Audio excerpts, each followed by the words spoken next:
Will Ripple victory push the regulators to change their approach towards crypto?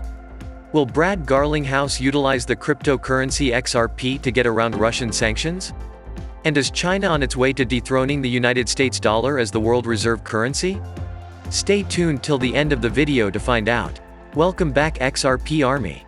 Let's grow the XRP Lab community by pressing the like button and subscribing to this channel to stay updated at all times. Mr. Brad Garlinghouse recently spoke with Bloomberg, in which he answered questions on the recent court verdict, which Mr. Garlinghouse described as a win for Ripple. Despite the fact that the case against Brad Garlinghouse was not dismissed. His response was that it is not just a triumph for Ripple, but it is also a victory for the whole cryptocurrency community. He emphasized that the Securities and Exchange Commission has continually attempted to increase its influence and control over the cryptocurrency market, as we have seen not only with Ripple but also with Library. As a result, the Library has now been ordered to pay a fine. Ripple, on the other hand, is not going away easily, as seen by their recent victory against the Securities and Exchange Commission, in which Judge Torres refused to dismiss the Ripple Fair Notice. If Ripple prevails in the case, the White House will be forced to develop appropriate regulatory legislation for cryptocurrencies, since the Securities and Exchange Commission present regulations do not extend to the cryptocurrency space. What, in your opinion, is the best way to address the issues facing the cryptocurrency industry through an appropriate regulatory framework? Let us know what you think in the comment section. In addition, in response to the situation in Russia, Brad Garlinghouse said that there is no prospect that XRP or any other cryptocurrency could be utilized to escape the international sanctions. Because there are over $50 billion in cross-border Russian ruble foreign exchange deals per day, there is just not enough liquidity in the cryptocurrency market to make much of a difference in that. Not only that, but the cryptocurrency exchanges are also refusing to collaborate with any organization that tries to get around the sanctions. Also, Eleanor Terrett has made some comments on the John Deaton interview about the Library case. Lots of things stood out to me in this interview, but here is what resonated the most. I tell blockchain entrepreneurs to obscure everything you are doing, hide as much as you can. There is no sense in which by being a good guy you are going to avoid it.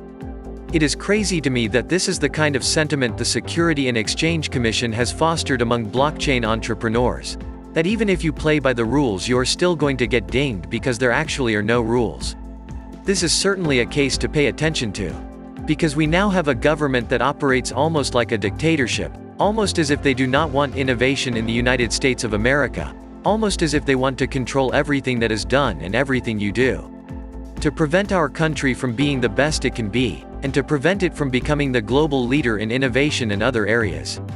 Furthermore, not a single member of Congress in our nation has spoken out against the Securities and Exchange Commission. They should be acting in the capacity of people representatives. Given the fact that this is not just about the Ripple case, this is about corruption in government on a far larger scale. The situation must be addressed immediately. It cannot be left to the discretion of people on social media platforms alone. This goes much beyond the realm of law. It is about apprehending the bad people. Moreover, the bad guys are not the folks who are attempting to establish cryptocurrency businesses.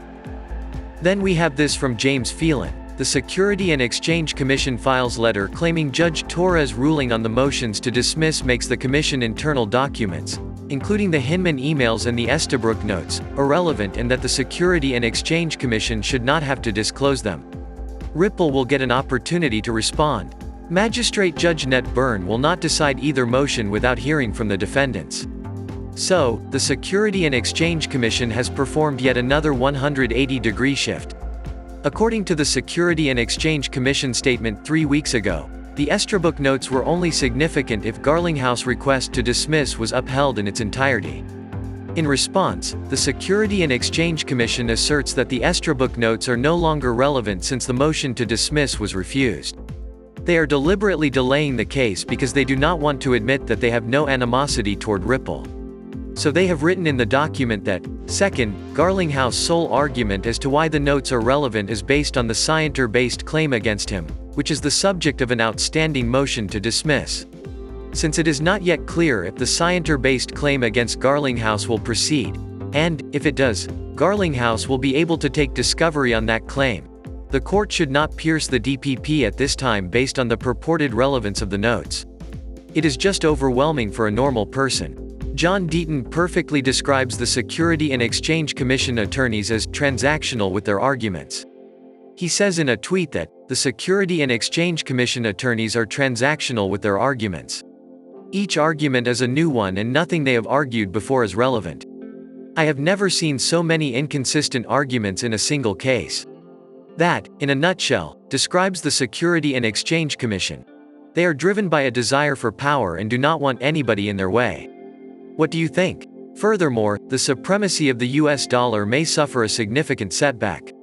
Because again Saudi Arabia is in active discussions with Beijing about pricing some of its oil sales to China in yuan, a move that would weaken the dollar dominance of the global petroleum market and mark another shift by the world top crude exporter toward Asia. So China is preparing to devalue the dollar. Also, the talks with China over yuan-priced oil contracts have been ongoing for 6 years, but have picked up speed this year as the Saudis grow increasingly dissatisfied with decades-old United States security commitments to defend the kingdom. The Saudis are furious by the United States' failure to back their participation in the Yemen civil war, as well as by the Biden administration effort to reach a nuclear agreement with Iran over the latter country nuclear program. Saudi officials have said that they were taken aback by the United States' abrupt exit from Afghanistan last year. Furthermore, China purchases more than a quarter of Saudi Arabia oil exports, according to the country official statistics. Those sales, if they were priced in yuan, would have a positive impact on the value of China currency. As a result, the value of the dollar would decline. Doing more sales in yuan would bring Saudi Arabia closer to China currency, which has not taken on with overseas investors due to Beijing's stringent regulations. Reduced oil sales in a less stable currency may further jeopardize the Saudi government budgetary outlook. According to the WSJ, the effect on the Saudi economy would most likely be determined by the quantity of oil sales involved and the price of oil. Moving away from dollar-denominated oil sales, according to some economists, would diversify the Saudi kingdom income base and might ultimately lead to the rial being pegged to a basket of currencies, similar to Kuwait dinar. And so the pieces of the final puzzle are starting to fall into place.